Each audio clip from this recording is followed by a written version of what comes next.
আসসালামু আলাইকুম। আমাদের এই মালটা এখন ডেলিভারি যাবে।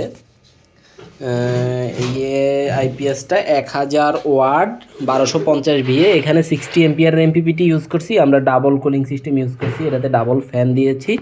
এটা আমাদের STM32 এক আইসিটি দুইটা ড্রাইভ করবে। এখানে প্রোগ্রামিং পেয়ে যাবেন, এখানে inverter on off IPS UPS. এ হলো আমাদের প্রোডাক্টটা। এটা হলো ট্রিপল কুলিং সিস্টেম, তিনটাই সেন্সরের মধ্যে কাজ করবে।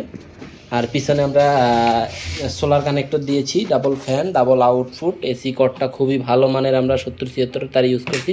এখানে সেফটি নিশ্চিতের জন্য আমরা সার্কিট ব্রেকার ইউজ করছি, যেটা আপনার শর্ট সার্কিটে খুব ভালো কাজ করবে। আমাদের বোর্ডেও শর্ট সার্কিটে খুব ভালো কাজ করবে। এখানে আমরা এমপিপিটিতে ডাবল ফ্যান ইউজ করছি একটা রিলের মাধ্যমে। হ্যাঁ, আর এখানে আমাদের ডাবল কয়েল এমপিপিটি, যেটা আপনারা দেখতেই পাচ্ছেন। আর এটা STM32 বোর্ড, যেটা STM32 দিয়ে করা। আর এটা আমরা 4 লাইন ডিসপ্লে ইউজ করছি, আপনারা ডিসপ্লেতে সকল ইনফরমেশন দেখতেই পারবেন। এই আর কি, যাদের লাগবে আমাদের সাথে যোগাযোগ করবেন। আর নিচে আমাদের ট্রান্সফর্মার আছে, এখানে আমাদের ট্রান্সফর্মারটা ইউজ করা হয়েছে।